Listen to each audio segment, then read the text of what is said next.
शिवाय नमः शिवाय हर हर भोले नमः शिवाय हर हर भोले नमः शिवाय नमः शिवाय हर हर भोले नमः शिवाय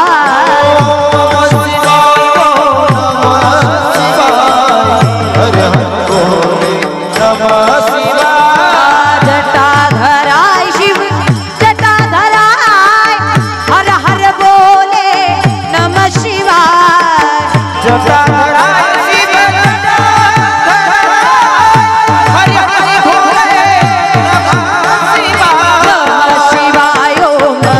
शिवाय हर हर बोले नमः शिवाय नमः शिवाय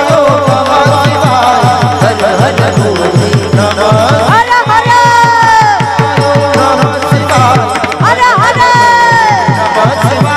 हर हर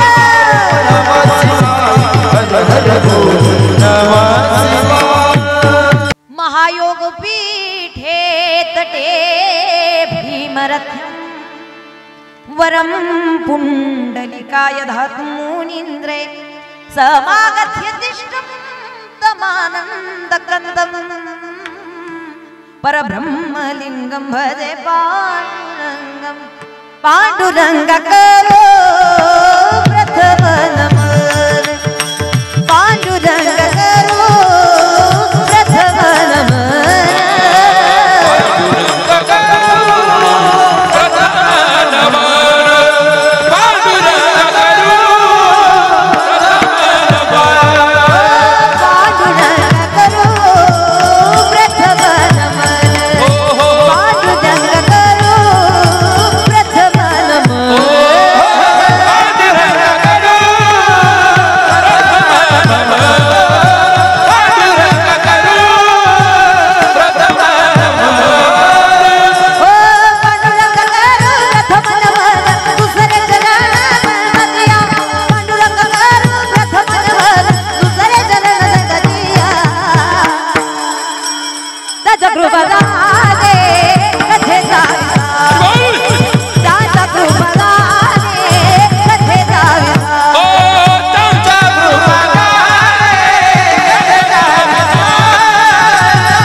समाधिस्तमूर्तिं भजे ज्ञानदीपम् ओम नमो ज्ञानेश्वरा करुणाकरा दयाळा तुमचा अनुग्रह लाधलो पावन झालो चराचरी गुरुर ब्रह्मा गुरुर विष्णू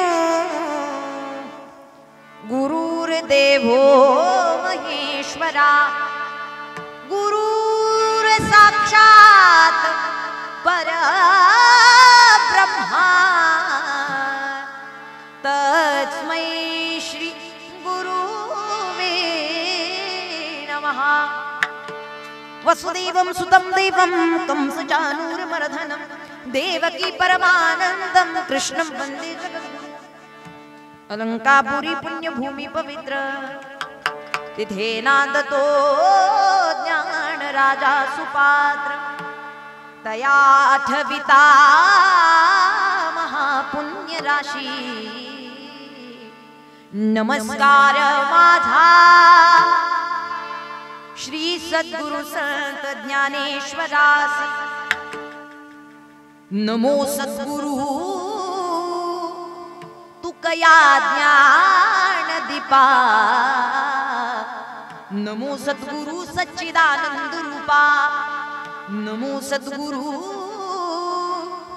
भक्त कल्याण मूर्ती नमो सद्गुरु भास्करा पूर्ण कीर्ती जयांचे केली स्मरण होय सकळ विद्यांचे अधिकरण तेची बंधू श्री चरण श्री गुरूंचे ते नमस्कार होणी आता शांताकार भुजगशयनं पद्मनाभं सुरेशं विश्वाधारं गगनसदृशं मेघवर्णं शुभां लक्ष्मीकान्तं कमलनयनं योगबिर्ध्यानगम्यं वन्दे विष्णु भवभयहरं सर्वलोकैकनाथं हर हर महादेव। श्री संताची माथा चरणावर, श्री संताची माथा चरणावर, श्री संताची माता चरणावर, श्री संताची माता चरणावर, श्री संताची माथा चरणावर, श्री संताची माथा चरणावर, श्री संताची माता चरणावर, श्री संताची माता चरणावर साष्टांग हे करी दंडवत, साष्टांग हे करी दंडवत, विश्रांती पावल सांभाळ, विश्रांती पावल सांभाळ उधरी, हे विश्रांती पावाला सांभाळा, विश्रांती पावाला सांभाळा, उतरी उतरी उतरी। श्री संताची माथा चरणावरी साष्टांग हे करी दंडवत, सर्व मंगल मांगल्ये शिवे सर्वार्थ साधिके शरण्य त्र्यंबके गौरी नारायणी नमोस्तुते। विठ्ठल विठ्ठल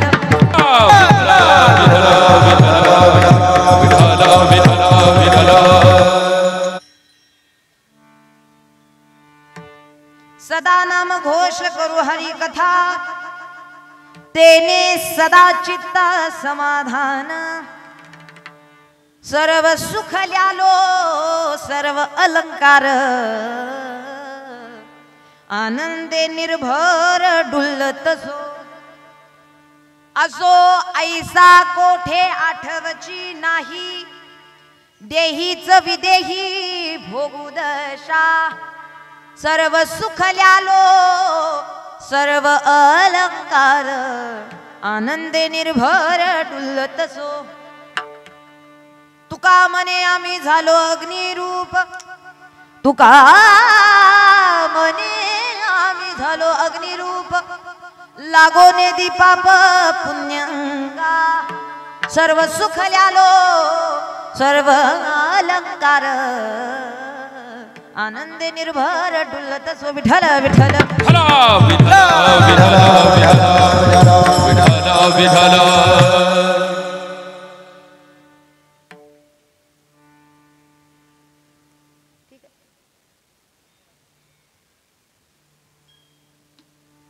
प्रस्तुत प्राप्त प्रसंगी प्राप्त स्थळी श्री कीर्तन रूपी सेवेकरिता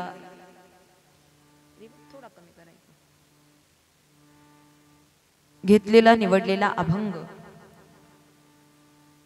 महान संत महान भक्त वैराग्याचे मूर्तिमंत पुतळे देहू निवासी असणारे आणि तुम्हा आम्हा सारख्या अशा सकळ जड जीवाचा उद्धार करणारे, ज्यांच्या विचारांच्या ताकदीनं तुम्ही आम्ही इथपर्यंत बसलेलो आहे। कारण आजी आपण फार सामान्य लोक आहोत, आपली ताकद नाही सहजतेनं इथपर्यंत येणं आणि बसणं। इथे येण्याकरिता आणि इथे बसण्याकरिता संतांच्या विचारांचा प्रभावच असला पाहिजे। तुमच्या आमच्यावरती संतांच्या विचारांचा प्रभाव आहे, यात कसलंच नवल नाही दादा। नवल यात आहे महाराष्ट्राचा जाणता राजा, स्वराज्य निर्माण करणारे श्री छत्रपती शिवाजी महाराज, राजांवरती सुद्धा ज्यांच्या विचारांचा आणि ज्यांच्या वाणीचा प्रभाव होता असे असणारे श्री महान संत, ज्यांनी तुम्हा आम्हाला जगायला चालायला बोलायला शिकवलं। जगण्याचा पाया चालण्याचे बळ, विचारांची कळ तुकाराम तुकाराम। जगण्याचा पाया चालण्याचे बळ ज्यांनी जगायला चालायला बोलायला शिकवावं महान संत जगद्वंदनीय जगद्गुरु श्री संत श्रेष्ठ श्री संत तुकोबाराय यांचा चार चरणांचा अभंग प्रस्तुत कीर्तन रूपी सेवेकरिता निवडलेला आहे. विठ्ठल विठ्ठल विठ्ठल विठ्ठल विठ्ठल विठ्ठल विठ्ठल विठ्ठल विठ्ठल विठ्ठल विठ्ठल. आज या ठिकाणी आपण सर्व उपस्थित दुःखांकित जनसमुदाय कैलासवासी निवृत्ती भाऊ सानप पवित्र पुण्य बाबांच्या प्रथम पुण्य स्मरणाच्या म्हणजेच वर्ष श्राद्ध या विधीच्या निमित्तानं उपस्थित आहोत. आज या ठिकाणी त्यांच्या पाठीमागे त्यांचा सर्व परिवार त्यांचं सर्व कुटुंब मग त्यांची मुलं असतील त्यांचे नातवंड असतील सुरेश निवृत्ती सानप तसेच रमेश निवृत्ती सानप तसेच गंगाधर निवृत्ती सानप तसेच सुमनताई हरी गंभीरे त्याचबरोबर त्यांचे नातवंड असतील भाऊसाहेब गंभीरे सचिन रमेश सानप किरण गंगाधर सानप तसेच भगवान रमेश सानप राहुल रमेश सानप तसेच राहुल सुरेश सानप सर्वच त्यांचा परिवार. फार मोठं दुःख आहे आज वडिलांच्या जाण्याचं या ठिकाणी कुटुंबाला. 1 वर्ष झालं या कुटुंबातून या सानप परिवारातून बाबांचं देहरूपानं जाणं झालेले. हे बघा देह गेला म्हणून सर्व अस्तित्व संपलं असं कधी होत नाही. माझा इको थोडासा कमी करा याचा आणि थोडा गेन ठेवा इको थोडा कमी करा. शरीर नाशिवंत आहे परंतु संत सांगतात शरीर संपलं म्हणून माणसाचं अस्तित्व कधी संपत नाही. गेले दिगंबर ईश्वर विभूती गेले दिगंबर ईश्वर विभूती राहिल्या त्या कीर्ती जगा माझी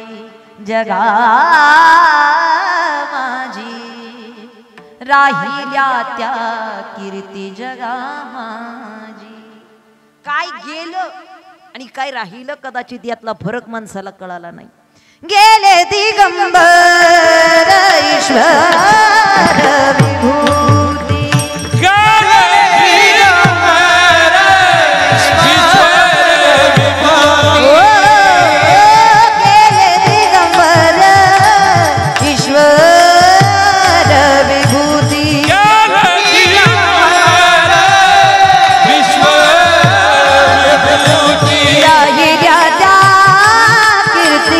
जगा गेले दिगंबर ईश्वर विभूती गेले दिगंबर ईश्वर विभूती राहिल्या त्या कीर्ती जगा ओ राहिल्या त्या कीर्ती जगा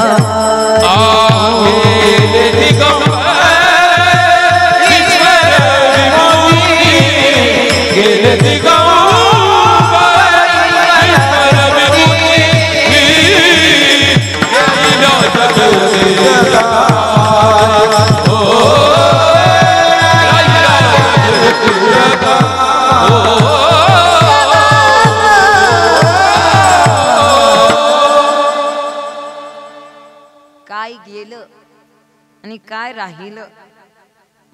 ज्यावेळी माणूस वारतो मरतो सगळ्यात पहिल्यांदा त्याला कुठं नेलं जातं. आवाज येतोय माझा तुमच्यापर्यंत शब्द कळतायत महिला मंडळ आवाज येतोय माझा. असं करा नाही तर असं करा बोला जरा मला प्रतिसाद द्या जरा. मी वक्ता आहे तुम्ही श्रोते आहात आणि श्रोत्याचं या नात्यानं आद्य कर्तव्य वक्त्याला प्रतिसाद देणं. राजकीय क्षेत्रातला पुढारी नेता असो किंवा वारकरी संप्रदायातील कीर्तनकार असो निश्चित प्रतिसादाची अपेक्षा असते. त्यामुळे बरं वाटलं तर असं करा, नाही बरं वाटलं तर असं करा, पण प्रतिसाद देत चला. लक्षात घ्या, ज्यावेळी माणूस वारतो सगळ्यात पहिल्यांदा त्याला स्मशानात नेलं जातं. कशासाठी? अंत्यसंस्कार करण्याकरिता, जाळण्याकरिता. पण कुणाला जाळलं जातं? जे जळणार आहे. जे जळणार आहे आपण त्याला जाळू शकतो. जे जळणार नाही, तुम्ही कितीही मोठा अग्नी प्रज्वलित करा, ते जळता येत नाही, जाळता येत नाही. संत सांगतात, अरे नाशिवंत स्वरूप असणाऱ्या देहालाच आपण जाळू शकतो. हा देह नाशिवंत, मळमूत्राचा बाधा, वरी चर्म घातीयले, कृमी कीटकांचा साधा, रव रव दुर्गंधी रे, आमंगळतीचा बाधा, स्मरे त्या हरिहारा, शरण जाई गोविंदा, प्रिय दे मदालसा, सोहम जो जो रे बाळा, प्रिय दे मदालसा, सोहम जो जो रे बाळा, प्रिय दे मदालसा, सोहम जो जो रे बाळा, प्रिय दे मदालसा, सोहम जो जो रे बाळा. तुम्ही जे नाश स्वरूपाचं आहे त्याला तुम्ही संपवू शकता, मारू शकता, जाळू शकता. जे संपणारे नाही, जे अमर तत्व आहे, त्या अमर तत्वाला आपण जाळू शकत नाही. आपण नाही म्हणणारे कोण? शास्त्र सांगतं, नैनम छिंदंती शस्त्राने नैनम दहती. कितीही मोठा अग्नी प्रज्वलित करा बाबा, आत्मस्वरूपाला चालता येत नाही. कितीही धारधार शस्त्र तयार करा, आत्मस्वरूपाला कापता येत नाही, कारण ते निश्चित अमरतत्व आहे. म्हणून निश्चित नाशिवंत देह जाणार आहे. देह जाणार जाणार, त्यासी काळ हा खाणार. किंबहुना नाशिवंत देह जाणार, तुमचा जाईल, माझा जाईल, असा एक दोघांचाच जाईल, बाकी सगळे राहणार आहेत का? सकळ येणे एकले वो जाणे ही शेवटी, येणे एकले वो जाणे ही शेवटी,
मागचे रुसले का काय?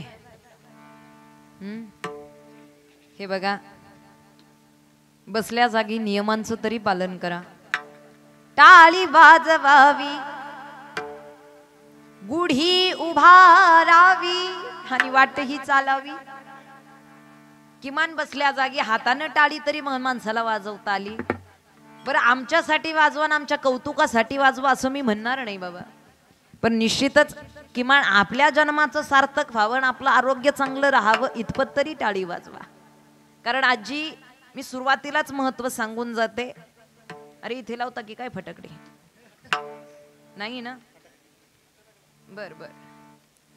जेव्हा टाळी वाजवतो, इकडे लक्ष द्या, दोन्ही हाताने एकत्रित होऊन टाळी वाजते, ॲक्युप्रेशर पॉइंट असतात आपल्या हातामध्ये. जेव्हा टाळी वाजवतो, एक किमान 10 मिनिटं तुम्ही सलग टाळी वाजवलीत, हाताला मुंगे येतात आजी, ब्लड सर्क्युलेशन चांगलं होतं, रक्ताभिसरण क्रिया शरीरामध्ये चांगली राहते आणि शरीरातले असंख्य रोग नष्ट करण्याची ताकद एका टाळीमध्ये राहते. म्हणून टाळी वाजवा. फायदा सांगितल्यावर काय टाळ्या वाजायला लागल्या? इथे बिना फायद्याच आहे का? परमार्थ संत फायद्याचाच सांगतात. एवढा फायदा, एवढा फायदा. हरिमुखे म्हणा, हरिमुखे म्हणा, नुसतंच म्हणा नाही. पुण्याची गणना कोण करी? गणना करू शकत नाही एवढं पुण्य कशात आहे? हरीच्या नावात आहे. हा फायदा आहे. लक्ष द्या. नाशिवंत स्वरूपाचा असणारा देह जळून जाणार आहे, पण देह संपला म्हणून माणसाचं अस्तित्व संपत नाही बाबा. उत्तम चिवरे कीर्ती मागे. माणूस जिवंत राहतो मृत्यूनंतर सुद्धा तो त्याच्या कर्मानं. आज जरी सानप कुटुंबामध्ये या वडिलांचा देह दिसत नसला, परिवाराला दुःख होणं साहजिक आहे. असं म्हणतात जग जावं पण लेकरांपासून आईबाप कधी जाऊ नयेत. काय?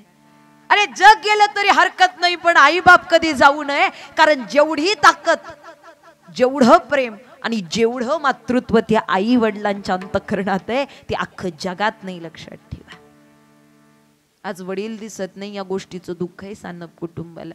मी आल्या आल्या या कुटुंबाला सर्व नातवंडांची भेट झाली, मुलांची भेट झाली आणि मी विचारलं सहज भाऊ की खऱ्या अर्थानं तुम्ही काय एवढा सगळा अट्टहास करताय?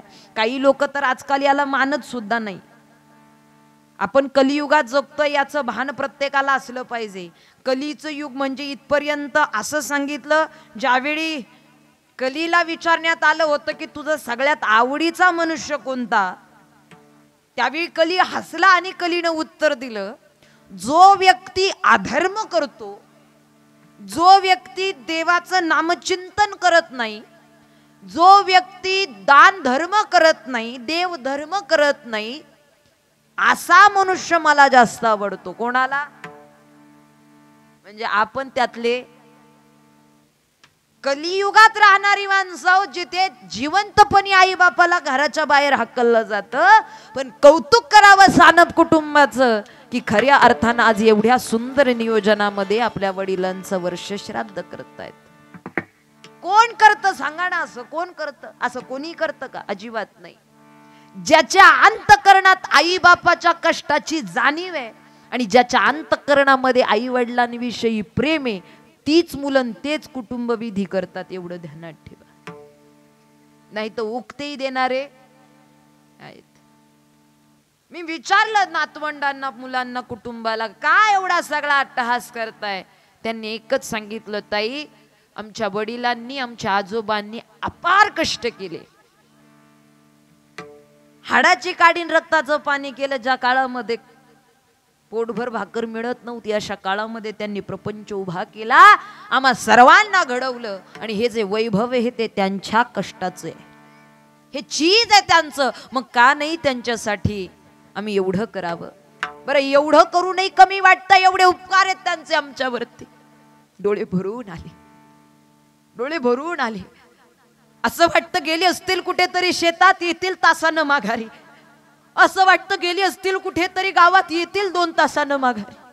असं वाटतं गेली असतील कुठे बाहेर गावी पाहुण्यांकडे, येतील 2 दिवसानं माघारी. वर्ष झालं आजही वाट पाहते हे कुटुंब पडलं नाही पाहत.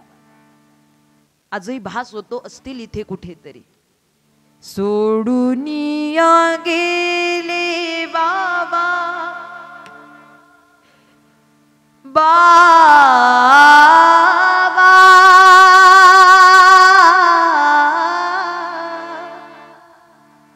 बाबा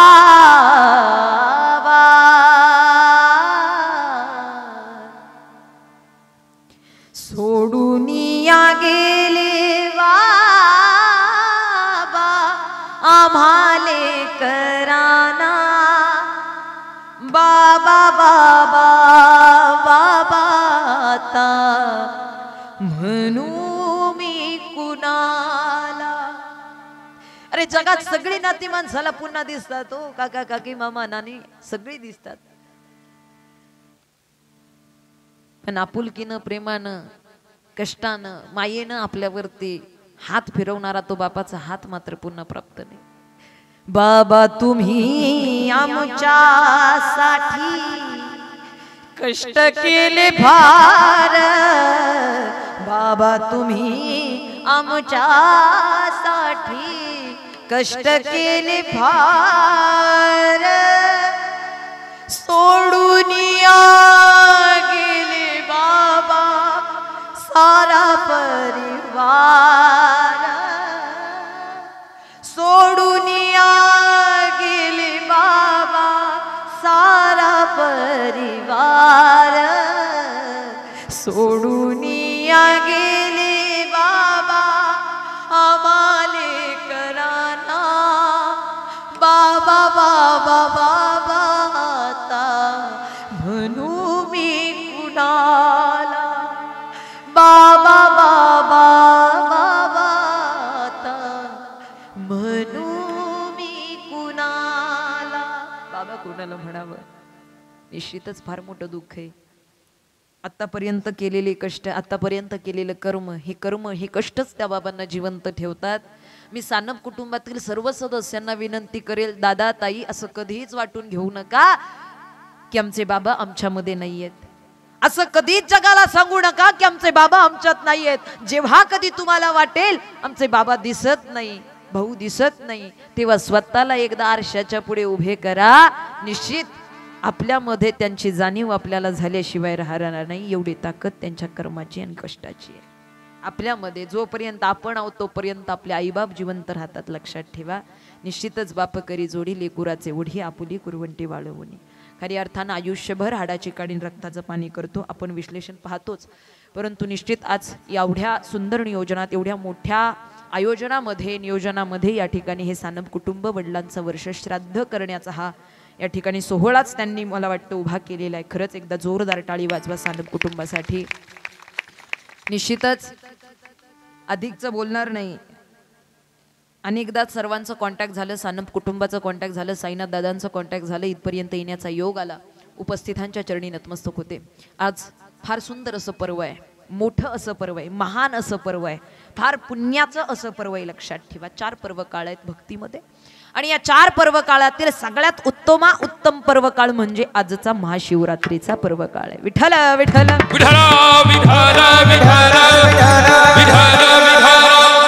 आजच्या दिवशी त्या देवाची उपासना आणि त्या देवाची आराधना आपण सगळेजण करतो, जो निश्चित देवांचा देव आहे, पण देवांचा देव असून सुद्धा भोळा देव आहे. शिव भोळा चक्रवर्ती, त्याचे पाय माझे चित्ती, वाचे वदता शिवनाम, तयान बाधी क्रोध काम. ज्याच्या नाम चिंतनानं आपल्या जीवनातले काम क्रोध विषय निघून जातात. किंबहुना 4 पुरुषार्थ ज्याला पाहिल्यानंतर प्राप्त पूर्णत्वाला होतात, निश्चितच असा देव म्हणजे भगवान शंकर आहेत. आणि अशा देवाची उपासना आणि आराधना करण्याचा आजचा महत्वाचा असा काळ हा महाशिवरात्रीचा काळ आहे. मग या दिवशी अनेक कथांच्या माध्यमातून, कीर्तनांच्या माध्यमातून मी त्याच आयोजनात अभंगाची निवड केली की कदाचित आपल्यालाही कळावं की संतांच्या जीवनामध्ये समाधान आणि सुख कोणत्या मार्गाने आलं. आपण धन संपत्ती या मार्गाने सुख प्राप्त करण्याचा प्रयत्न करतो की अरे आज 100 रुपये, उद्या 1000 रुपये मिळतील, उद्या कोट्याने मिळतील, मग मी सुखी होईल. नाही, लाखो रुपये असू द्यात आजी, गडगड पैसा, संपत्ती, धन संपत्ती, ऐश्वर्य, पद, पैसा, प्रतिष्ठा कमवा, लाखो रुपये कमवा, धन कमवा, ज्ञान कमवा, प्रपंच मोठा करा, पण रामकृष्ण हरिमुखात नसेल काडीची किंमत नाही तुमच्या पदाला आणि धनाला. मागच्या अजूनही असेच बघत बसलो, हे असं पाहत बसलं की मला टेन्शन येतं. हे बघा, परमार्थाचं दुसरं नाव स्वरूप आनंद आहे, लक्षात ठेवा. म्हणून त्या दृष्टीनं पाहता आलं पाहिजे. निश्चितच भगवंताच्या नामचिंतनाची ताकद इतकी मोठी आहे, असं म्हणतात त्याच्या नामस्मरणानं आपल्या जन्मातलं सगळं पाप निघून जातं. नाम घेदा भगवंताचे, नाम घेदा भगवंता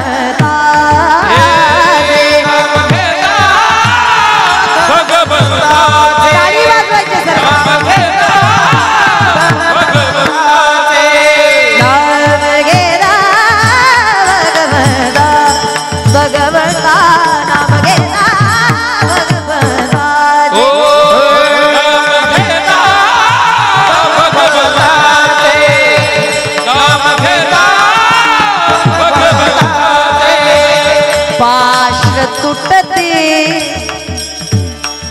पाश तुटते भावते पाश तुटते भावते नाम घेता भगवंता नाम घेता भगवंता नाम घेता भगवंता नाम घेता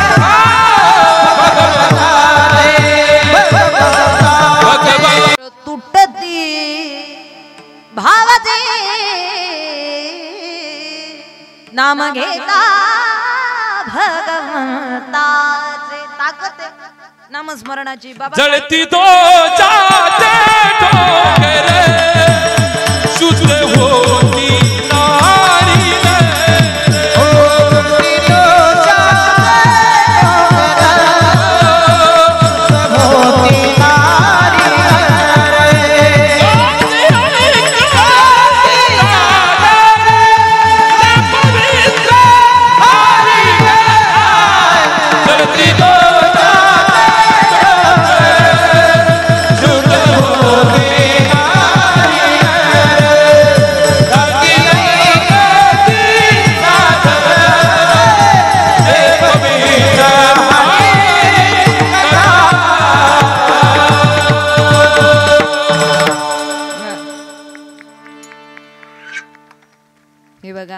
हे त्यांना कळतंय ज्यांना स्वर कळतोय ज्यांना स्वर कळाना ताल कळाना ते नुसते असे बघत बसते काय उपयोग आहे कीर्तनाला बसलात एक तर स्वर तरी कळावा नाही स्वर कळाला निदान ताल तरी कळावा आजी दोन्ही कळत नाही तू नुसते असे बघत बसते ज्ञानेश्वर माऊली झाली की त्यांना वाटतंय कीर्तन संपलं चला काही घेणं देणंच राहत नाही मधलं काहीतरी कळावं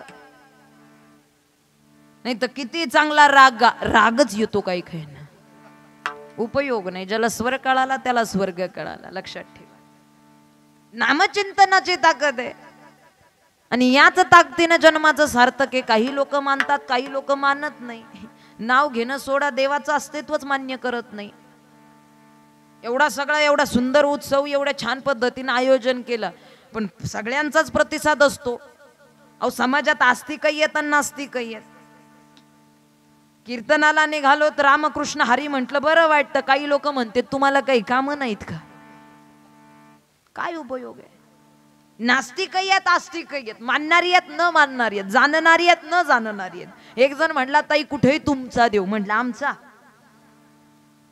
संत ज्ञानेश्वर महाराज हरिपाठात सांगतात सर्वा घटी राम देहा देही एक अरे तुझा आणि माझा देवाला आपण भिन्न केलं देवाला आपण वेगळं केलं नाही तर इथून तिथून सबका मालिक इथून तिथून तो देव एक आहे रूप भिन्न झाली म्हणून काही अस्तित्व वेगळं होतं का आजी आपल्या लेकराचा आपल्या मुलाचा घरामध्ये कितीतरी फोटो असतील हसण्याचे असतील रडण्याचे असतील खेळण्याचे असतील पडण्याचे असतील फोटो मध्ये मुलगा भिन्नतेने दिसतो म्हणून काही तो भिन्न आहे का हा तो वेगळा आहे का हसणाराही तोच आहे रडणाराही तोच आहे खेळणाराही तोच आहे पडणाराही तोच आहे रूप भिन्न झाली म्हणून अस्तित्व वेगळं होतं का आपण तुम्ही आम्ही देवाला वाटून घेतलो पण देवाचे अस्तित्व एक आहे लक्षात ठेवा नाही नाही म्हणला पण कुठे देव काय करतो तो काय केलं त्यानं अरे म्हटलं असं म्हणू नको काय नाही करत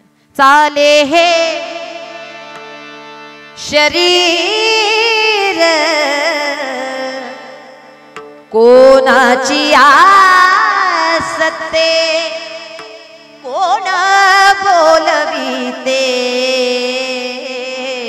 हरिविन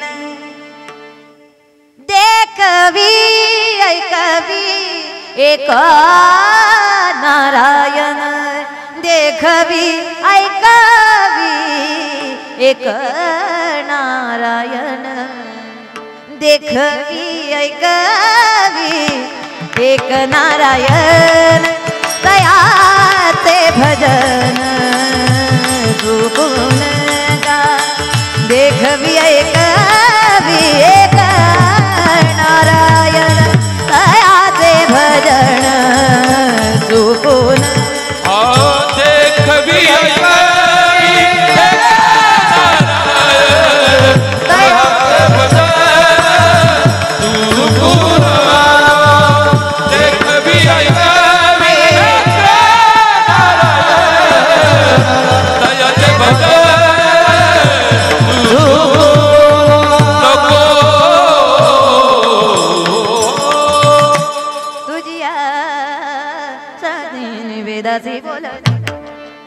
सूर्यासी चालणे तुझी या बळे नाही सतू समर्थ ब्रह्मांडाचा. अरे काय नाही करत म्हटलं देव, करता धरता तो आहे, सबका मालिक तो. अरे काय नाही करत, काय करतो ते सांगा. अरे काय नाही केलं, काय केलं ते सांगा. अरे दादा काय नाही केलं, ताई काय केलं ते सांगा. वैताग आला म्हणलं, कोरोनाच्या काळात शेजारच्याला नेलं तुला ठेवलं, हे काही कमी केलं का त्यानं. इथपर्यंत आपलं अस्तित्व एखाद्याने नाकारला तर माणसाला किती राग येतो. देवाचं अस्तित्व नाकारून जगतो, पण तो माऊली आहे, कृपेची सावली आहे, त्यामुळे तो तारतोय आणि तोच तारणार आहे. त्यामुळे त्याच्या नाम, जगाचं नाव घेऊन उद्धार होणे शक्य नाही, म्हणून त्या भगवंताचं नामचिंतन. आणि आजच्या देवाची तर मग भोळ्या भावाची भक्तीच आहे. तुम्ही नकळत जरी केली तरी सुद्धा तो प्रसन्न होतो, इतका भोळा देवे. आवड त्याला बेलाची, बेलाच्या पानाची, ए भोळ्या शंकरा, हे भोळ्या शंकरा. आवड तुला बेलाची, आवड तुला बेलाची, बेलाच्या पानाची, भोळ्या शंकरा.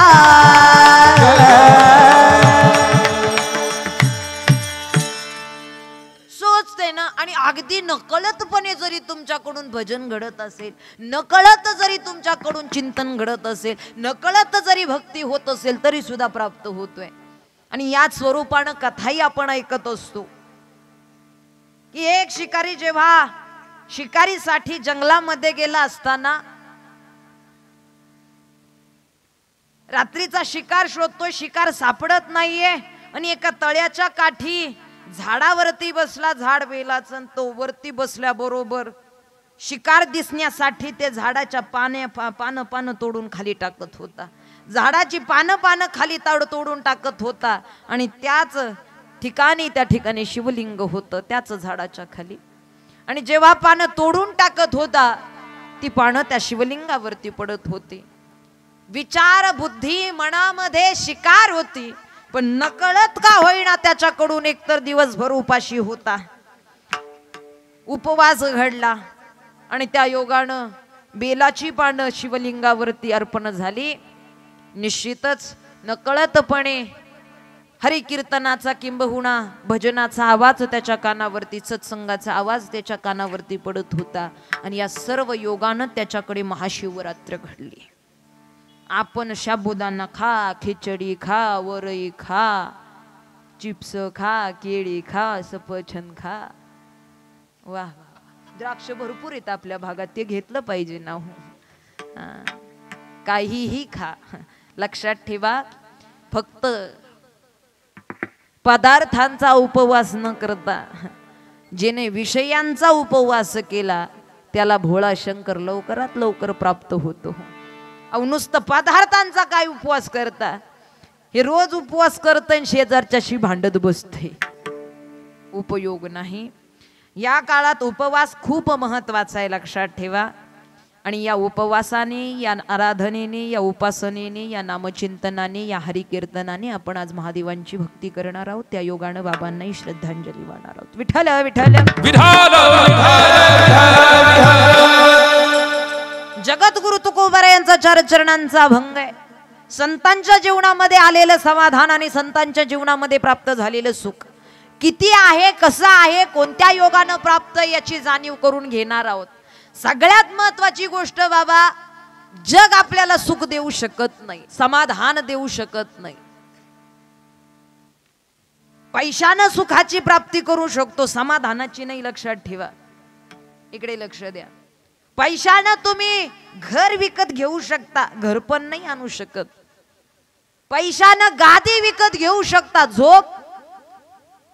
एक जण 10 लाखाची गादी घेऊन आलं, 10 लाखाची झोपण्यासाठी. बाबा ऐकताय ना, येता येता हेल्थ चेकअप साठी हॉस्पिटल मध्ये गेलं आणि डॉक्टरांनी सांगितलं मनक्यात गॅप, चटई शिवाय झोपायचंच नाही. काय कुठे पैशानं गादी विकत आणता येते, झोप नाही. पैशानं तुम्ही घर उभा राहू शकता, घर पण नाही. पैशानं तुम्ही अन्न विकत घेऊ शकता, भूक नाही. पैशानं सुख मिळवू शकता, समाधान नाही.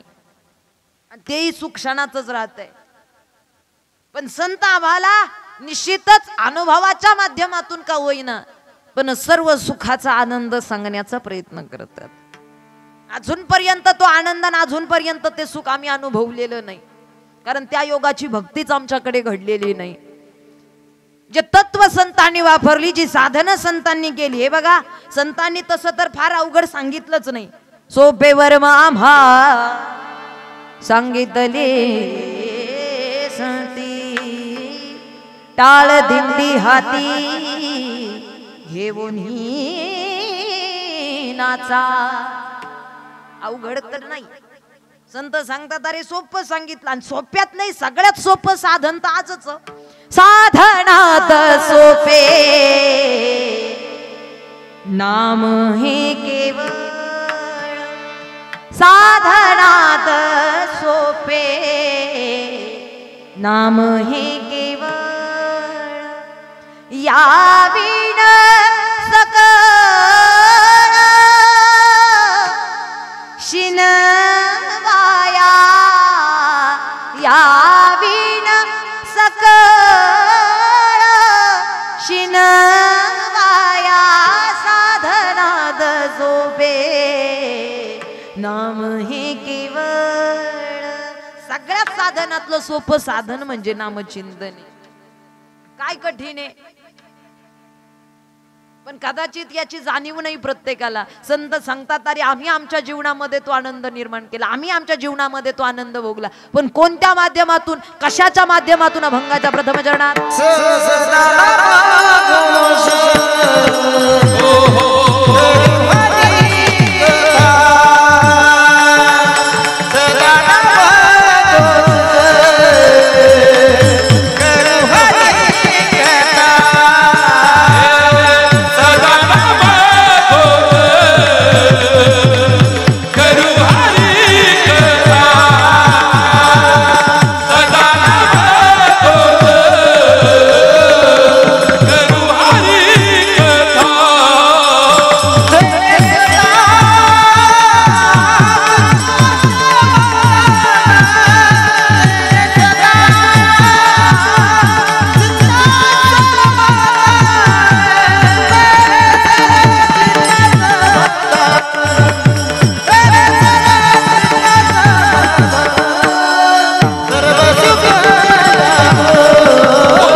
सदा नाम घोष. हे जरा धोकादायकच राहतंय बर का, काळजी न करा.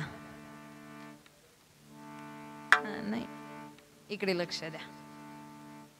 सदा नाम घोष, नामाचा घोष सदा सर्व काळ करू हरी कथा, तेने सदा चित्त समाधान. आमच्या अंतःकरणातलं समाधान हे फक्त नामचिंतनाच्या, हरिकथेच्या, भक्तीच्या माध्यमातून प्राप्त होतं.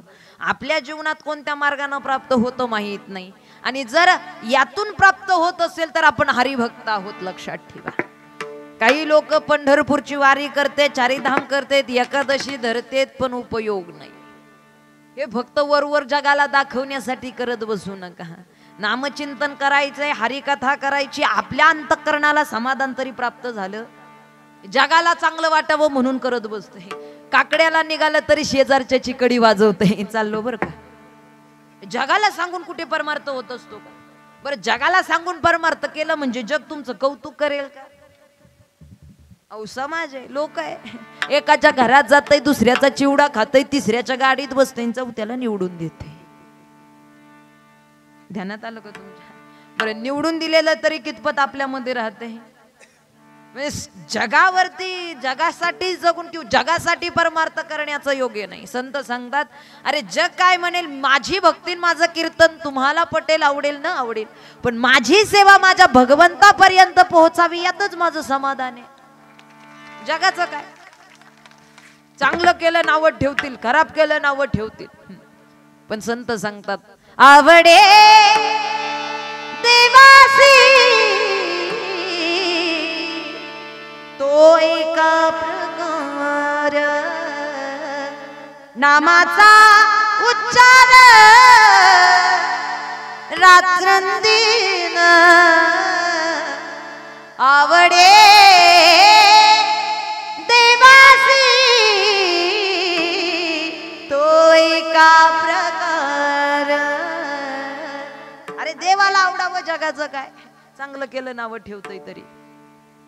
जगाला जगासाठी परमार्थ करत जाऊ नका. निश्चितच आपल्या पुण्यात्मक आपुली आपण करा. संत सांगतात अरे हे जगाचे दोष आणि गुण शोधत बसते. यानं असं केलं, तिनं तसं केलं. कीर्तनात बसले तरी काही जण गप्प नाहीत. हिचं असं, तिचं तसं, तिनं असं केलं, तिनं तसं, तिचं असं, तिनं असं केलं. तुमच्या नाही, यांच्या लवकर ध्यानात ये. कारण हे तिसरीला सुद्धा कळत नाही नेमक्या बोलत्यात काय, इतका पर्सनल. आणि याला संत ज्ञानेश्वर महाराजांचं प्रमाण आहे. अनंत वाचाळ बरळती, हे काय ब्रह्मज्ञान नाही सांगत एकामेकीला. बरळन त्या कैसेनी गोपाळ पावे हारी, असा नाही देव प्राप्त होणार. जगाला दाखवण्यासाठी करत जाऊ नका. येणे सुखे रुचे एकांताचा वास, नाही गुण दोष अंगा येती. वृक्ष बनली आम्हा सोय रे, वृक्ष बनली आम्हा सोय रे, वृक्ष बनली आम्हा सोय रे वनचरे, वृक्ष बनली आम्हा सोय रे वनचरे.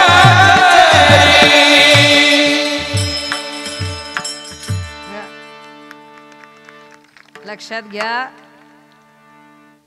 जगाचं दोष आणि जगाचे गुण काढण्यापेक्षा, हिनं असं केलं त्यानं तसं केलं म्हणण्यापेक्षा, किमान इथपर्यंत तरी आपली साधना, इथपर्यंत तरी नामचिंतन आपल्या जीवनात असावं की आपल्या समाधान, किमान आपल्या आत्मस्वरूपाला समाधान मिळावं माणसानं.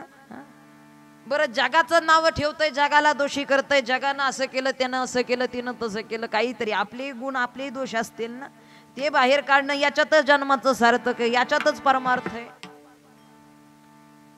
एक शेतकरी होता बाबा, घरी गाई म्हशी होत्या, दूध दुभतं होतं भरपूर, लोणी काढायचा आणि लोणी विकायचा. दुधाचं दही करायचा, दही चांगलं मुरवून द्यायचं, मुरवलेल्या दह्यातून तो लोणी काढायचा आणि लोणी गावोगावी विकायचा. त्याचा व्यवसाय होता, लोणी विकायचा. एक सावकार होता शेजारच्या गावामध्ये.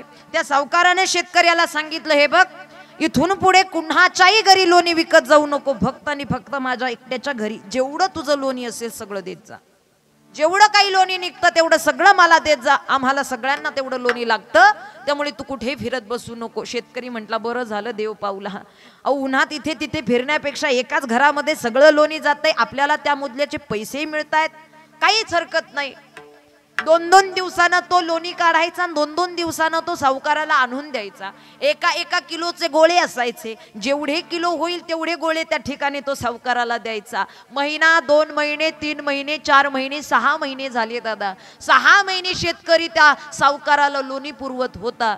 सावकारानं एका क्षणाला सुद्धा कधी विचार केला नाही की याचं वजन करून पाहावं.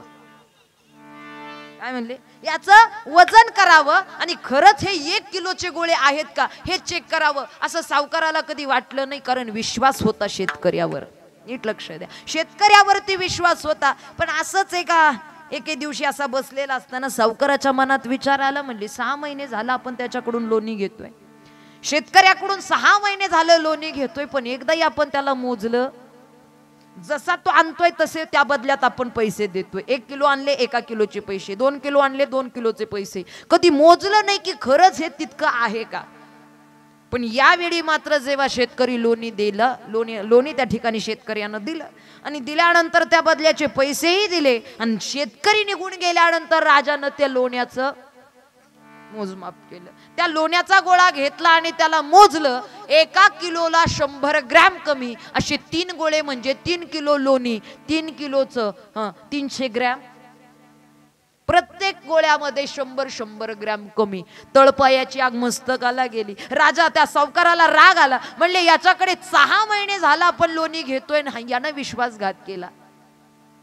नंतरच्या वेळी जेव्हा लोणी द्यायला 2 दिवसानं शेतकरी आला. शेतकऱ्याला पाहिल्याबरोबर सावकाराला राग आला. आतमध्ये येऊ नको, जाग्यावरती थांब, तुझं लोणी नकोय मला, आतमध्ये येऊ नको. अहो झालं काय सावकार, झालं काय मालक, अजिबात एक शब्द बोलू नको. 6 महिने तुझ्याकडून लोणी घेतोय.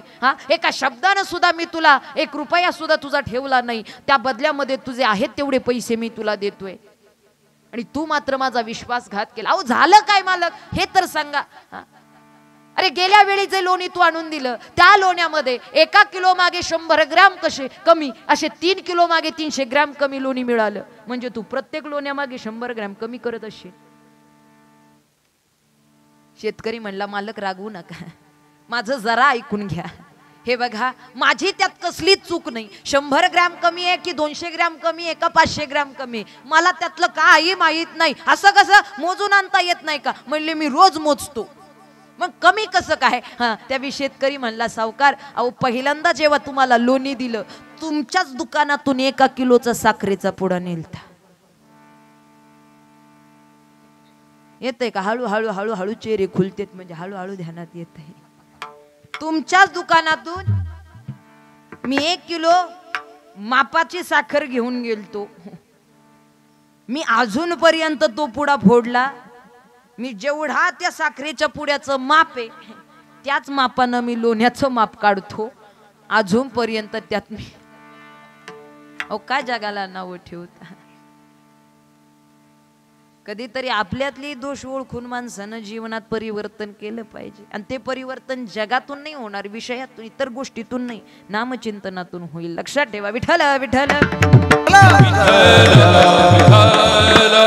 या कथेची या नामचिंतनाची ताकद आहे तेवढी. अनेक लोक आजकाल आता आम्हाला विचारतात म्हणले ताई काय होतं या कीर्तनाने, काय होतं या हरिकथेने, काय होतं या नामचिंतनाने. म्हणजे देवाचं भजन केलं म्हणून काही स्वर्ग मिळतो का. म्हटलं दादा स्वर्ग मिळेल की नरक मिळेल ती पुढची गोष्ट. पण या नामचिंतनाचा, या भक्तीचा, या हरिकीर्तनाचा परिणाम एवढा मोठा आहे. अंतःकरणाने जर तू ते साधलं तुझ्या राहत्या जीवनाचा स्वर्ग झाल्याशिवाय राहणार नाही. ताकद आहे. पण विश्वासानं केलं. आपण जर स्वतःला भक्त म्हणवत असू तर भक्तासाठी सगळ्यात महत्वाची गोष्ट म्हणजे निष्ठा आहे. निष्ठावंत भाव भक्ताचा स्वधर्म. निष्ठावंत भाव भक्ताचा स्वधर्म.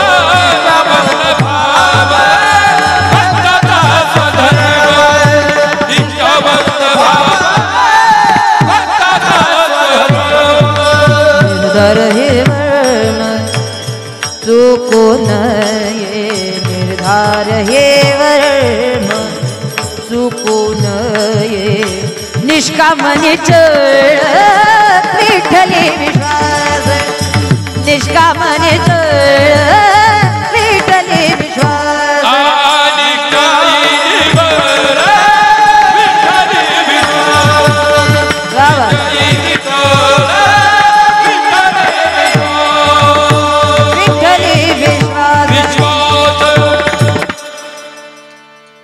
निर्धार हे वर्म चुकू नये.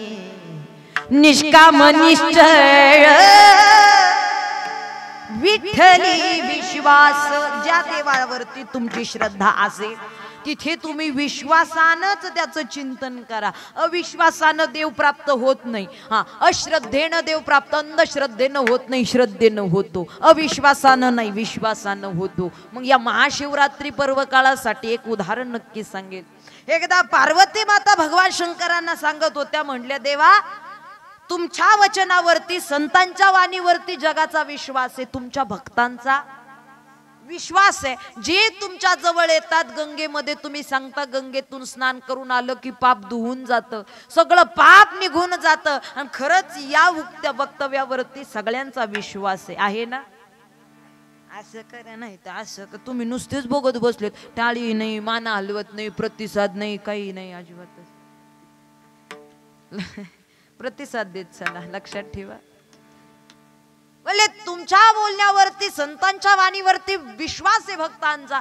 भगवान परमात्मा म्हणले, भगवान शंकर म्हणले, अगं पार्वती तुझं म्हणणं मला कळतंय, पण सगळीच लोक माझ्या जवळ गंगेतून जरी स्नान करून आली तरी सुद्धा त्यांचा माझ्यावरती विश्वास असा राहत नाही, लक्षात ठेव. तरी सुद्धा त्यांच्या अंतःकरणामध्ये तो भाव नसतो, तरी सुद्धा त्यांच्या अंतःकरणात विश्वास नसतो. आम्ही जे सांगितले त्यावरती सुद्धा नसतो आणि आमच्यावरती सुद्धा नसतो. आणि जर तुला पाहायचं असेल तर तुझ्यासाठी उदाहरण करू. तू एका वृद्ध म्हातारीचं रूप धारण कर. कोणाला? पार्वती मातेला. वृद्ध म्हातारीचं रूप धारण कर आणि मी एका म्हाताऱ्याचं रूप धारण करतो. पार्वती मातेनं वृद्ध म्हातारीचं रूप धारण केलं, भगवान शंकरांनी म्हाताऱ्याचं रूप धारण केलं आणि एका चिखलाच्या खड्ड्यात अडकून बसले. कोण? भगवान शंकर खड्ड्यामध्ये अडकून बसले आणि मोठमोठ्यानं पार्वती माता ओरडू लागली, अरे कोणीतरी, अरे कोणीतरी वाचवा, अरे कोण पुण्यवान असेल तो माझ्या पतीला या खड्ड्यातून बाहेर काढेल. गंगेच्या काठावरती त्यांचं हे सगळं प्लॅनिंग होतं. त्यामुळे गंगेमधून एक व्यक्ती स्नान करून यायचा, आल्यानंतर तो पार्वती मातेचा जसाच्या वृद्ध म्हातारीचा आवाज यायचा, त्या आवाजाच्या दिशेनं जाऊन विचारायचा, काय झालं आजी? पार्वती माता सांगू लागल्या, अरे दादा, अरे माझे पती गुंतलेत या चिखलामध्ये, पुण्यवान असेल तर तू त्यांना बाहेर काढू शकशील, पण पापी असेल तर जळून भस्म होशील. पापी असेल तर जळून भस्म होशील, पुण्यवान असेल तर काढू शकशील. असं म्हणलं बरोबर त्यानं विचार केला, म्हणजे कुठे यांच्या भानगडीत पडता. आता गंगेतून स्नान केल्यानंतर पाप धुवून जातं, पण विश्वास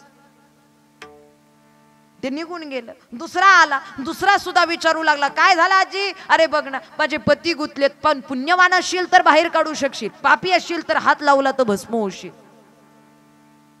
तो झरायला गेला, हात लावायला गेला, पण विचार आला, खरंच जळलो तर भस्म कुणी द्यायचं परत भरून? नाही म्हणलं, आपल्याला या भानगडीत पडायचं नाही. ते निघून गेलं. असे अनेक आले आणि अनेक निघून गेले, न हात लावता, फक्त विचारानं. पण एक पट्ट्या होता, आंघोळ केली, गंगेत स्नान केलं, अशा स्वतःच्या धुंदीत मस्तीत ते येत होता आणि त्यानं पार्वती मातेचा आवाज ऐकला बरोबर विचारलं, का हो आजी, काय झालं? काय रे दादा, हे बघ माझे पती गुंतलेत, पुण्यवान असशील तर त्यांना बाहेर काढू शकशील, पण जरासं जरी पाप केलं असेल तरी सुद्धा जळून भस्म होशील. हे त्याच्या धुंदीमध्ये म्हणलं, आजी मी बाहेर काढतो त्यांना. अरे पण पाप केलं असशील तर भस्म होशील, जळून राख होईल तुझी. आजी टेन्शन घेऊ नका, आत्ताच गंगेतून स्नान करून आलंय, होतं नव्हतं तेवढं सगळं पाप निघून गेलं. झाले ना भगवान शंकर प्रगट.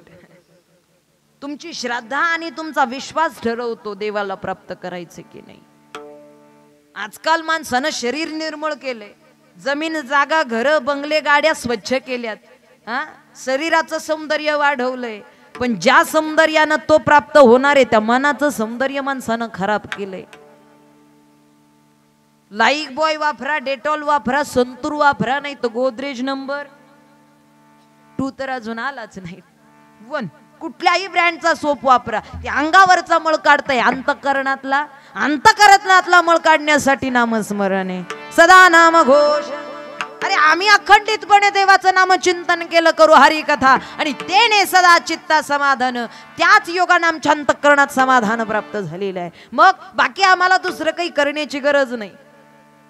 आम्ही या समाधानाने अशा पातळीला गेलोत, खऱ्या अर्थानं अंतरंगामध्ये एवढा आनंद निर्माण झाला, त्या आनंदाचंच वर्णन करतात अभंगाच्या दुसऱ्या. सर्व सुखिल्यानो सर्व अलंकार, सर्व सुखिल्यानो सर्व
बरं झालं ना भजन. अहो भजन बरं झालं ना, कारण पोटासाठी जेवढं गरजेचं असतं भोजन, मनासाठी तेवढंच गरजेचं असतं भजन. भोजन आणि भजन या दोन गोष्टी माणसानं सांभाळल्या पाहिजेत. लवकरात लवकर भक्ती करा. तुझा ना भरोसा ना माझा. जग हे कुणाचे सांग भल्या मानसा, असो चूल माती आणि मीठ भाकर, नाम हरीचे मुखी गोड साखर, सोडून दे रे सोडून दे रे धनाच्या तुला लसा. जग हे कुणाचे सांग भल्या मानसा, कधी लागे कधी लागे कधी लागेल रे वेड्या तुला गोडी अभंगाची, कधी लागेल रे वेड्या तुला गोडी अभंगाची. कधी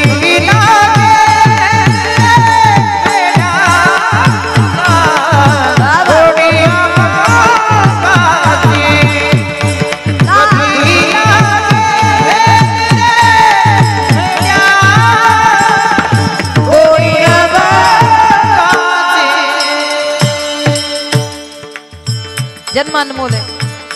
असे हा जन्म मोलाचा नको तू घालवू आया. असे हा जन्म मोलाचा नको तू घालवू आया. नको तू घालवू आया. सदा गारे सदा गारे सदा गारे भूमाली तू जगाडी त्या श्रीरंगाची. कधी लागेल रे वेळा तुला गोडी अभंगाची, तुला गोडी अभंगाची, तुला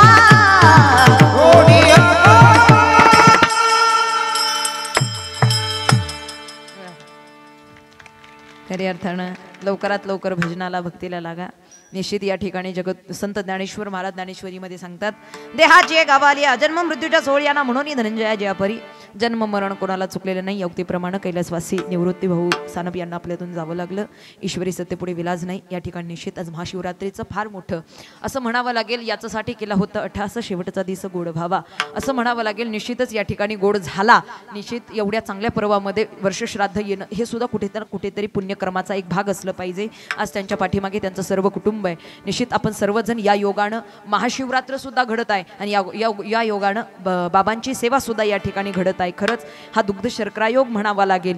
आपण सर्वांनी हात वरती करायचे. दोन्ही हात वरती करा आणि एकदा जोरदार श्री शंकर भगवंताचं आपल्याला चिंतन करायचं आहे. कैलाश के निवासी नमो बार बार हो.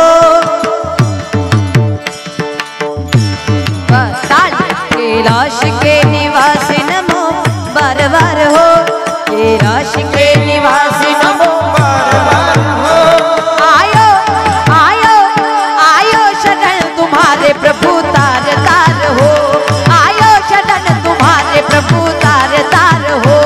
आयो शरण तुम्हारे प्रभु तार तार हो. आयो नमः शिवाय नमः शिवाय हर हर बोले नमः शिवाय. हर हर बोले नमः शिवाय नमः शिवाय हर हर बोले नमः शिवाय.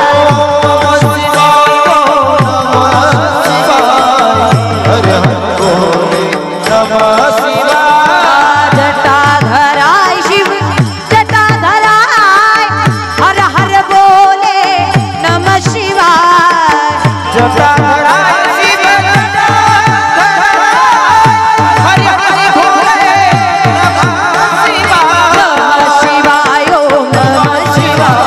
हर हर बोले नमः शिवाय नमः शिवाय नमः शिवाय हर हर बोले नमः हर हर नमः शिवाय हर हर नमः शिवाय हर हर नमः शिवाय हर हर बोले नमः शिवाय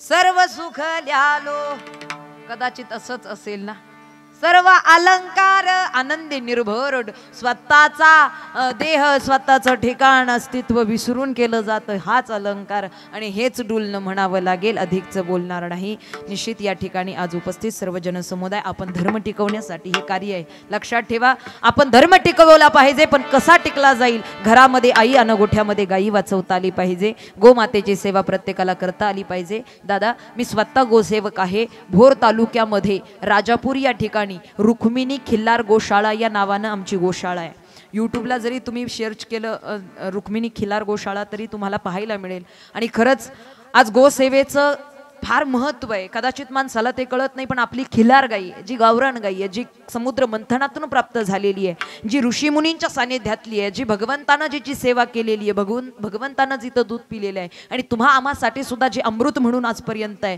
ती गोमाता आज प्रत्येकाच्या दारासमोर एक तरी खिल्लार गाई असलीच पाहिजे आणि प्रत्येकाकडून तिची सेवा घडली पाहिजे कारण गाई ही दुसरी आपली आई आहे एवढं ध्यानात ठेवा त्यामुळे मला वाटतं आम्ही जी गोमातेची सेवा करतोय ना जी आज त्या गोमातेची सेवा हेच पुण्य फार मोठे इथपर्यंत येण्यासाठी खरंच गोमातेची सेवा फार महत्त्वाची आहे अधिकचं बोलणार नाही आज कैलासवासी निवृत्ती भाऊ सानप यांच्या जाण्यानं जे काही दुःख आहे ते दुःख सावरण्याची शक्ती परमेश्वरानं त्यांना द्यावी अशी ईश्वराची प्रार्थना करते तसेच या ठिकाणी मृदुंगाची उत्कृष्ट अशी साथ ज्यांची प्राप्त झाली हरिभक्ती पारायण आदरणीय आमच्या बंधुस्थानी असणारे दिनेश महाराज एकदा जोरदार टाळी वाजवा दिनेश महाराजांसाठी गोड अशी या ठिकाणी मृदुंगाची साथ या ठिकाणी महाराजांची लभली महाराज मनापासून या ठिकाणी धन्यवाद त्याचबरोबर सुंदर अशी गायनाची साथ हरिभक्ती पारायण आदरणीय नायकवडे महाराज एकदा जोरदार टाळी वाजवा एवढ्या सुंदर अशा आवाजात एवढ्या गोड अशा स्वरांमध्ये खरंच महाराजांनी साथ केलीत महाराज मनापासून धन्यवाद त्याचबरोबर ज्यांनी साथ केली आता ते दिसत नाही आहेत परंतु जगदाळे महाराज या ठिकाणी खरंच जगदाळे महाराजांसाठी सुद्धा जोरदार टाळी वाजवा गोड अशी गायनाची साथ महाराजांची प्राप्त झाली त्याचबरोबर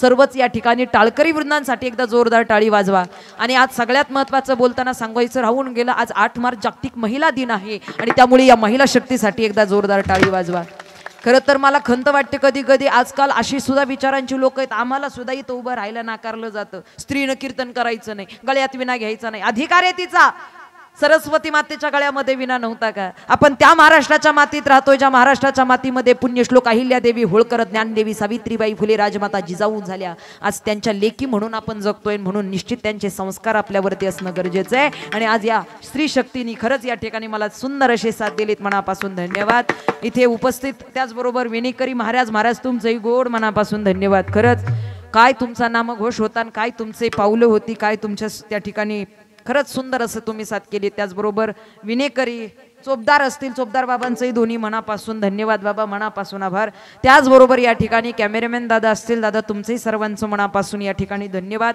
त्याचबरोबर उपस्थित सर्व जनसमुदाय श्रोते मायबाप त्याचबरोबर सानप कुटुंब असेल आणि त्यांच्याच योगानं या ठिकाणी साईनाथ दादांचं सातत्यानं मला कॉन्टॅक्ट होत होतं त्यामुळे त्यांचंही खूप मनापासून या ठिकाणी धन्यवाद तसेच या ठिकाणी उपस्थित सर्व श्रोते मायबापांच्या चरणी नतमस्तक होते तसेच माझे सासरे हरिभक्तीपरायण आदरणीय नथुरामजी बाबा साळेकर या ठिकाणी उपस्थित आहेत बाबा तुमचंही खूप मनापासून धन्यवाद कारण खरंच असे सासू सासरे नसं कुटुंब असेल तर कदाचित निश्चितच इथपर्यंत कोणतीच लेक शिक्षणापासून म्हणा तिच्या ध्येयापासून म्हणा वंचित राहणार नाही लक्षात ठेवा आणि आज त्यांची खूप मोठा सपोर्ट आहे मला त्याचबरोबर माझे पती आदरणीय हरिभक्तीपरायण आंतरराष्ट्रीय मृदुंगवादक अर्जुनजी महाराज साळेकर तेही या ठिकाणी वेगळ्या कार्यक्रमानिमित्त आहेत त्यामुळे मला त्यांना इथपर्यंत येता आलं नाही परंतु खरंच त्यांचंही खूप मनापासून धन्यवाद कारण लग्नाआधी वडील आणि लग्नानंतर पती या 2 जागा मला परफेक्ट मिळाल्या म्हणून आज मी तुमच्या पुढे उभी आहे त्यामुळे त्यांचंही खूप मनापासून धन्यवाद एकदा जोरदार टाळी वाजवा साऊंड सिस्टीमसाठी दादा मनापासून धन्यवाद गोड अशी सिस्टीम या ठिकाणी तुम्ही दिलीत हार्मोनियमची सुरांची साथ दादांनी दिलीत तसेच उपस्थित सर्व श्रोते मायबाप माझं लहान बाळ आहे छोट्या गाडीमध्ये अधिकचं बोलणार नाही कारण माझ्या सासूबाई आहेत तिथपर्यंत खरंच अशी सासू जर प्रत्येकीला मिळाली तर घरात कोणाच्या भांडणं होणार नाहीत नाही पटलं का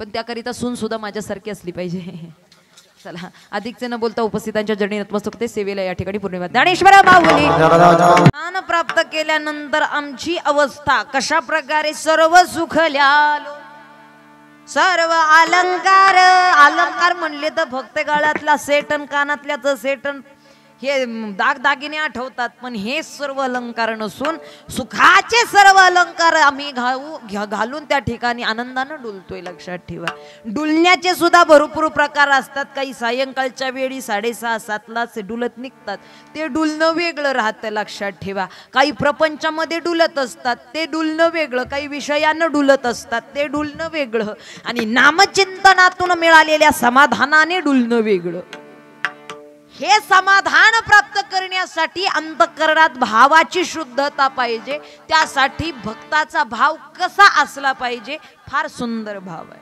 फार सुंदर शाम तेरी हो शाम तेरी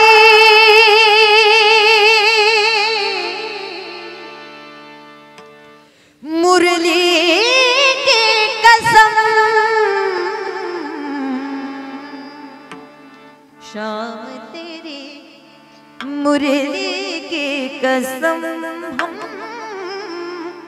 तुमसे मोहब्बत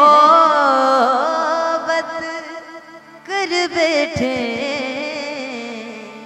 दिल के सिवा इस दिल के सिवा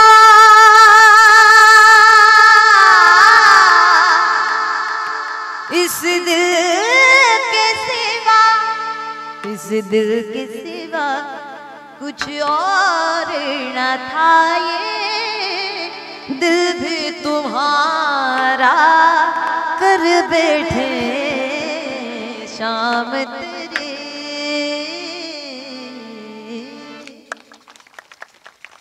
हे देवा एकच तर हृदय होतं पण ते सुद्धा तुला देऊन टाकलं आता राहिलं काय माझं असा भाव जिथे निर्माण होतो तो सर्व भाव आहे लक्षात ठेवा कृष्ण मूर्ती होयगे कळो आली सोयगे प्राणाचाही प्राण माझा सुख सांगू काय गे कृष्ण मूर्ती होयगे अरे मी माझा राहिलोच नाही अशी अवस्था निर्माण होते असो ऐसा कोठे आठवची नाही देहीचं विदेही इथे या देहात असून सुद्धा आम्ही या देहात नसतो या प्रपंचात असून सुद्धा प्रपंची राहावे किंवा संसारी असावे ना सोनी नसावे अशी अवस्था निर्माण होते त्या क्षणाला आम्ही तो आनंद अनुभवू शकतो लक्षात ठेवा निश्चित याती कुळ माझे गेले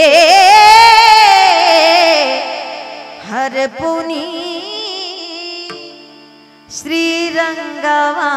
श्रीरंगवाचोनी अनुनेने याती कुळ माझे गेले हरपुनी श्रीरंगवाचोनी अनुनेने याती कुळ माझे याती कुळ माझे गेले हरपुनी श्रीरंगवाचोनी अनुनेने याती कुळ माझे गेले हरपुनी श्रीरंगवाचोनी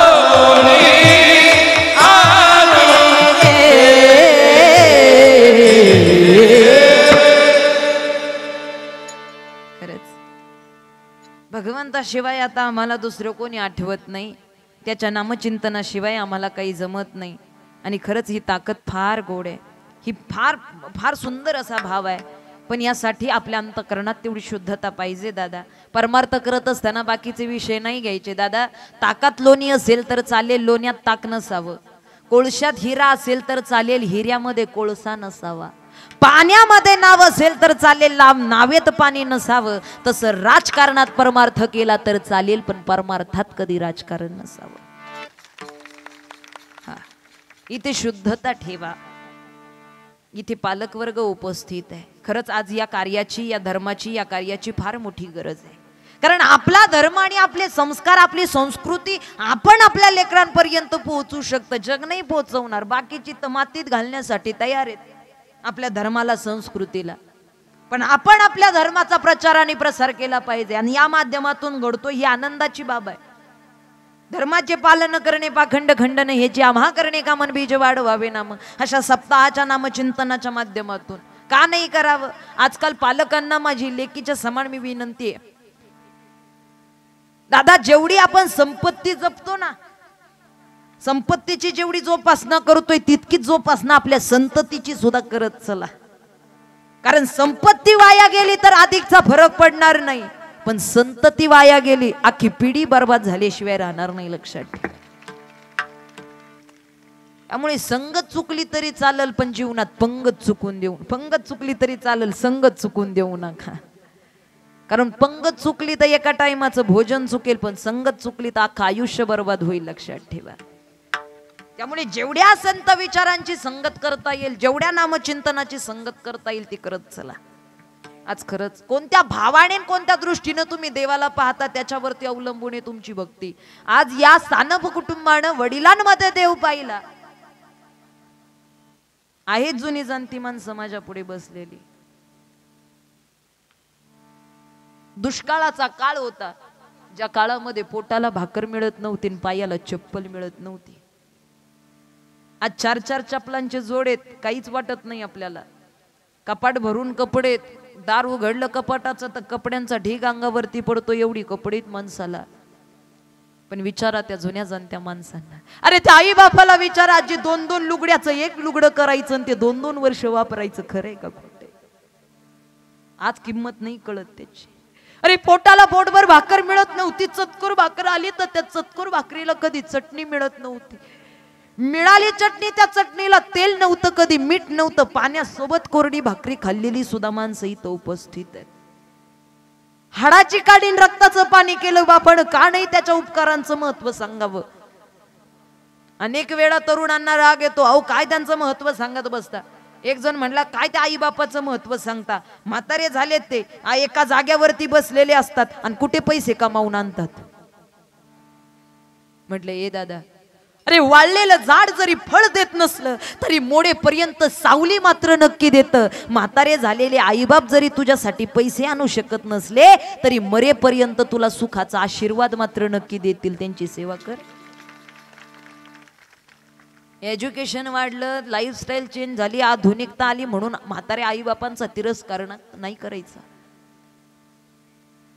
अर्धी भाकर ताटात कमी द्या, पण जगासमोर त्या म्हातारे आईबापांचा अपमान कधी करत जाऊ नका, विनंती आहे माझी. ते तोंडावर म्हणतो, काय केलं तुम्ही माझ्यासाठी? अहो तुम्ही गप्प बसा, आता तुमचं सांगत बसू नका, ऐका त्यांचं. हाडाची काढीन रक्ताचं पाणी केलंय, बाप आहे तो, काय जीवन जगलंय त्या बापानं, कदाचित याची जाणीव प्रत्येकाला पाहिजे. बाप कष्टाचा कावाडी ऊस मळ्यात तोडतो या, भाकर पोरांना ठेवूनी कांड ऊसाच चाखतो या. खमीस खवाटी फाटलेलं सुई दोऱ्यान शिवलेलं माझ्या बापाच्या धोतराला सदा ठिगाळ जोडलेलं. आली जत्रा गावाची बाप बाजारला जायाचा, आन उधार पाधार, आन उधार पाधार, कापड पोरांना नाहीचा. खिशामध्ये रुपया नव्हता त्याच्या, पण बाजारात गेला तर कधी रिकाम्या हातानं माघारी नाही आला. चूल पेटत नवती दिस दिवस घराला, पायली भर जाण्यासाठी बाप वनवन फिरला. बाप कष्टाचा कावाडी, बाप स्वाभिमानी बाळा, बाप कनखरकना त्याच्या काळजात सुधा लाजाळूची संवेदना. रडला नाही तो जगासमोर.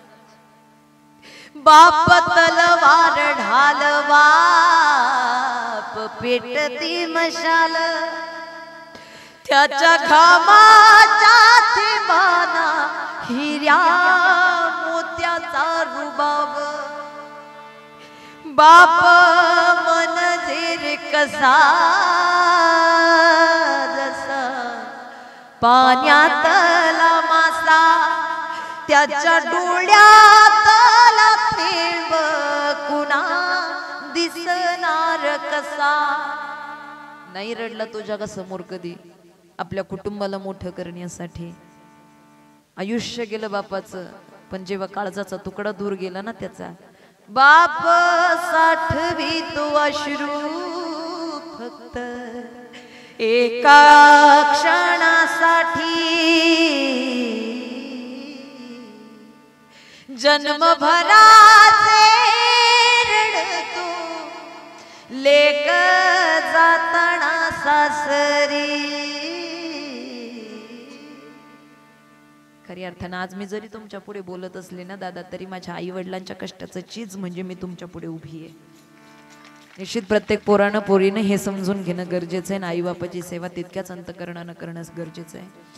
निश्चित आज इथपर्यंत कैलासवासी निवृत्ती भाऊ सानप यांच्या वर्षश्राद्ध निमित्त उपस्थित आहोत. आणि त्या ठिकाणी आवाहन करेल मी समाजाला की खरंच सानप कुटुंबाचा हा आदर्श प्रत्येकानं घ्यावा. धन्य माता पिता तयाची या कुळी कन्या पुत्र होती जे सात्विक तयाचा हरिख वाटे देवा. अधिकचं बोलणार नाही. निश्चित नामस्मरण हे सगळ्यात सोपं साधन आहे आपल्या जन्माच्या उद्धार करण्याचं. कीर्तन हे मनोरंजन नाही, हे सुद्धा साधन आहे आत्मउद्धाराचं. त्यामुळे निश्चित याचा आपण चांगल्या प्रकारे आपण त्याच्याकडे पाहून खरी अर्थानं आपल्या अंतकरणामध्ये ती भक्ती सामावली पाहिजे. हातानं टाळी मुखानं देवाचं भजन करता आलं पाहिजे. विठ्ठोबा रखुमाई